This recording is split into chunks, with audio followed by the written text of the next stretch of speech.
No tanterahana tamin'ny androany teny amin'ny lapany mahazo arivo moa ny famandram-pahefana teo amin'ny Prime Ministre teo aloha Andriamatoa Zafy Samborifin sy ny Prime Ministre vaovao Herinsalama Rajanarivelo.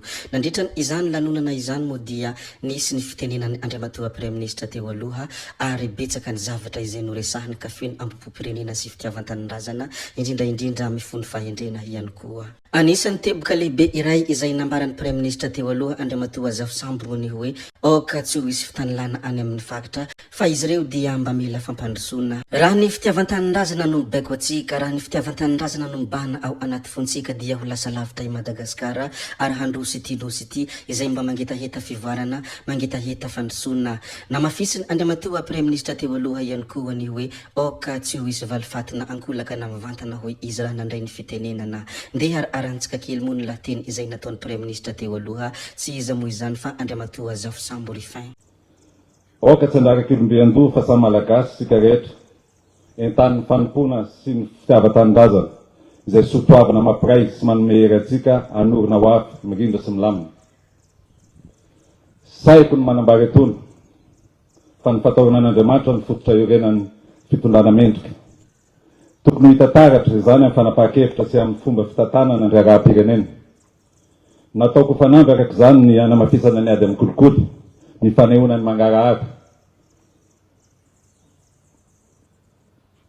Ary indrindra ny fanajana ny rariny sy nitsiny.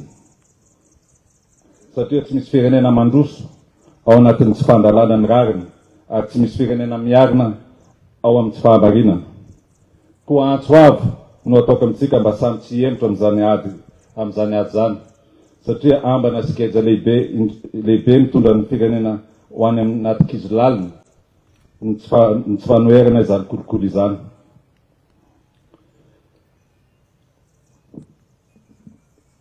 Efa maro ny krizy nandalo teto amin'ny firenena, ary tsapako fa tsy ady amin'olona no ilaitsika fa ady amin'ny tsy fitoniana, amin'ny tsy fahamarinana ary amin'ny fantrana mangitsikitsika.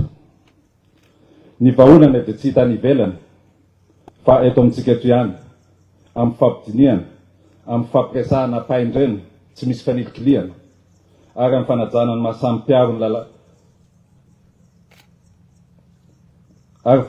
mahasamy malagasy. Tokony hajaina koa ny lalàna sy ny rafitra natsangan'ireo mpiaro ny lalam-panorenana, satria isika dia manamboninahitra sy olom-pirenena, miaina ny sata republikanina, fatro-mandala ny lalàna. Ary tsy tokony atao ankamena ny fananganana rafitra vaovao, fa mila fandinihana sy fahaiza-manao avoleta izany. Ankoatr'izany moa dia tokony hojerena aloha ny famahana ireo olana miteraka krizy miverimberina, mba ho mafiorina ny fototra sy ny faka amaran'ny fanorenana. Singaniko manokana izany ny fisian'ny fitanilana isa-paritra izay ienan'ny vahoaka malagasy hatramin'izao. Ankehitriny dia ampitiavana no nalorako fisaorana amin'ny tafotafo ho anareo mpiara-miasa rehetra tamin'ny firaisakina, ny fahamalinana, ny fahitsiana ary fahendrena naseonareo nandritra izay fotoana ny arahantsika ny azy izay. Ny fiarametana toy izany ny tena lalana mitondra amin'ny fanompo-pirenena mahomby sy manandratra. Mamela koa nareo saotra manokana ny vady andefimandrika izay mitondra mbavaka mandrakariva atao anatin'izay fotoana izay, ary ireo mpanompon'Andriamanitra ihany koa izay tsy nitsahatra ary mitondra fitoniana sy filaminantsaina ho anay tao anatin'izay fotoana nataontsika hoe foy izay. Ny afatra tiako ampitaina dia tokana. Aoka ho alaviritsika tanteraka ny valifaty, na amin'ny fomba kolaka izany na amin'ny endriny mivantana, satria tsy izany no mampandroso ny firenena. Mila mifanajy isika, mila mifanampy, mila mifamela, ary tokony ny fitiavan-tanindrazana hatrany no mitaritalana atsika eo anoloana. Eto am-pamaranana dia mitsotro amin'ny Prime Ministre vaovao ny tenako, aleo alasana. Avita be mihoatra sy tsaratsara kokoa amin'ny iraka sy adidy masina miandry azy amin'ny fitantanana ny firenena. Fantatro manokana ny toetra ny fahavononany rehefa mandray andraikitra, ary afaka milaza antsika ny tenako fa manana traikefa mifanaraka amin'ny fehezana izao zava-misy ankehitriny izao izy.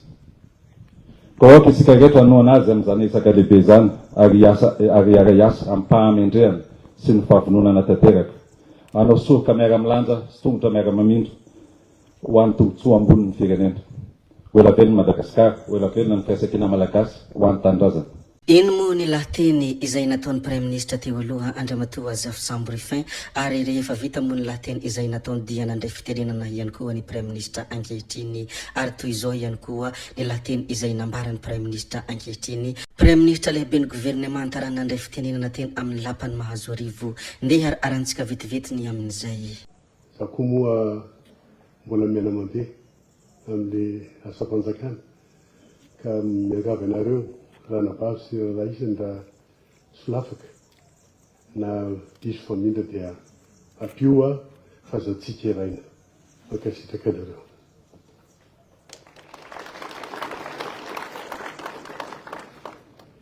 Voalohany indrindra andeha isika idera sy isaotra an'Andriamanitra lehibe izay tompony fotoana sy mpandamina ny zavadrehetra. Tonga eto isika androany noho ny fitiavana sy ny fahasoavana izay mitarika antsika amin'ny lalana tsara, lalana antenaina, tsy diso naoviana satria atoron'ny tompo ambony. Isaotra manokana aho amin'ny fitokisana napetraky ny filoham-panjakana ny colonel Mikael Randrianirina izay nanendry ahy hitondra ny andraikitra masina sy sarobidy amin'ny maha Prime Ministre. Fitokisana tsy raisinao voninahitra fa raisinao fanompoana sy adidy masina ho an'ny firenena. Mankasitraka manokana ny Prime Ministre Généraly Zafy Sambo Rufin Fortuna Dimbiso izay nanatanteraka tapaindrena ary tena fahendrena lalina ny andraiky ny teto amin'ny fotoan-tsarotra izay nitriavin'ny firenena ka nitondra firaisan-kina sy filaminana izy ho an'ny firenentsika. Sasanao Monsieur le Premier Ministre mon général amin'ny asa sy ny fahafozantena rehetra nataonao. Engany ny zava-pitanao sy ny anjara biriky nentinao ho voasoratra ao anatin'ny tantaran'ny firenentsika. Misaotra koa ny antenimieram-pirenena, ny tanora, ny vehivavy, fa indrindra ny vahoaka malagasy manontolo satria ianareo no tena hery sy fanantenany ny fanarenana ny firenena.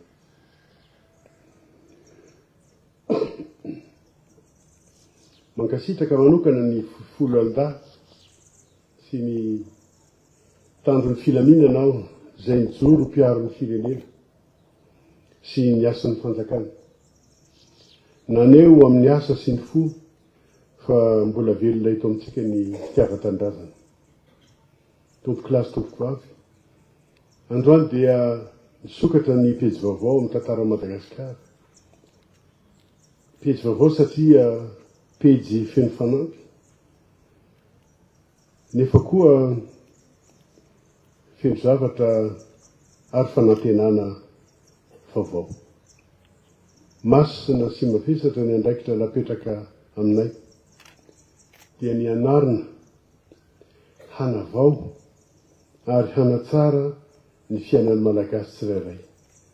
Tsy amin'ny teny intsony zany fa amin'ny asa, amin'ny zava-bita.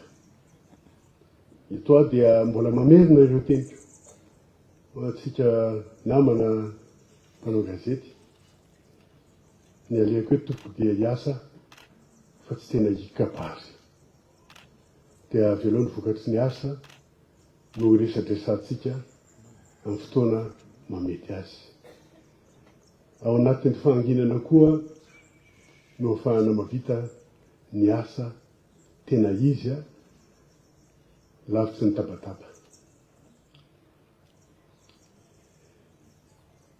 Ho avy tsy ho ela ny fianatsanganana ny gouvernemanta vaovao izay gouvernemanta mpanatanteraka mangarahara ary tompon'andraikitra izay tsy ho avy eo hanao teny mamy kabavy io fa ampiseho vokatra mazava sy azo tsapain-tanana.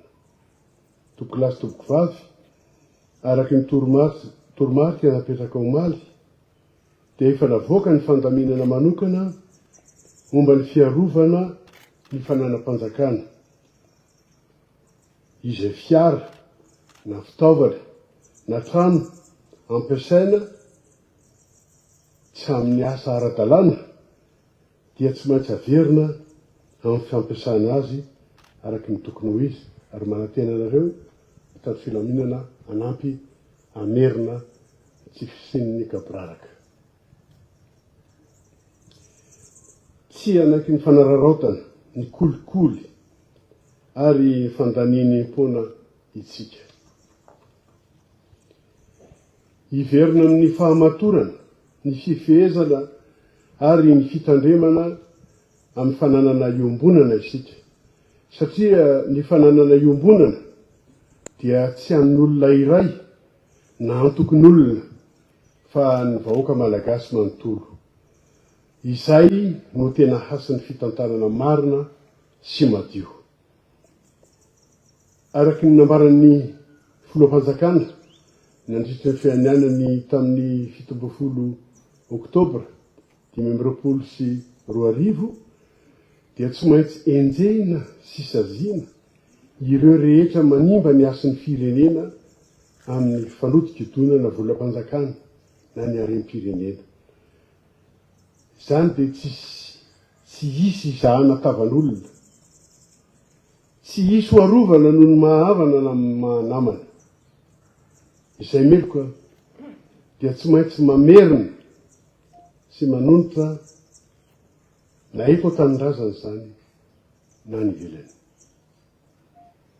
izany no ataontsika hoe politika zéro tolérance io ny politika anorenantsika fanjakana madio miorina amin'ny fahamarinana ny mangarahara ary ny fandraisana andraikitra ry malagasy avako raha te hitsangana indray Madagasikara dia mila miorina amin'ny fototra telo ho arahina isika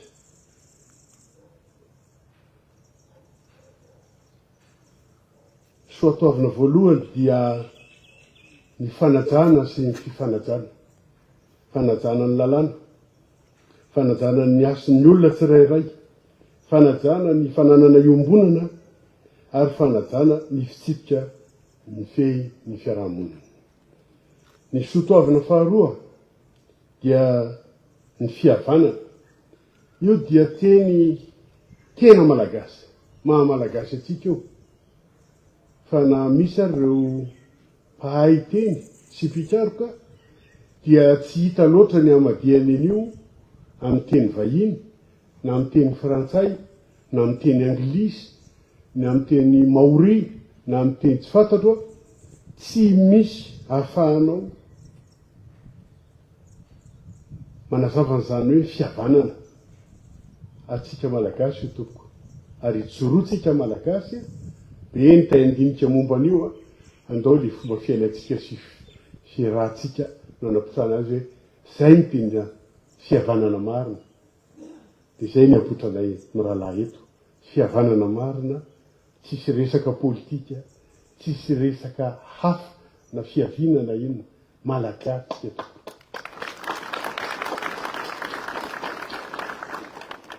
malagasy sika satria tanindrazana iray ka dia andao hitandrina sy amelina ny fiombona-po amin'ny maha malagasy atsika soatavina fahatelo dia ny fiarahamentana satria tsy afaka irery ny fitondrana foibe fa mila ny fandraisana anjara ny olom-pirenena rehetra na eto an-drenivohitra na ny ambanivohitra fiarahamentana satria ny mitabe tsy lany mampa ary ny akanga maro tsy vakinamboa zany ny fototra vaovao anorenantsika ny firenena fanajana zay manome asina fihavanana zay manamafy ny firaisana ary fiarahamentana zay mitondra fanovana sy fandrosoana. Ry malagasy avako, efa nanomboka zany ny fotoana vaovao.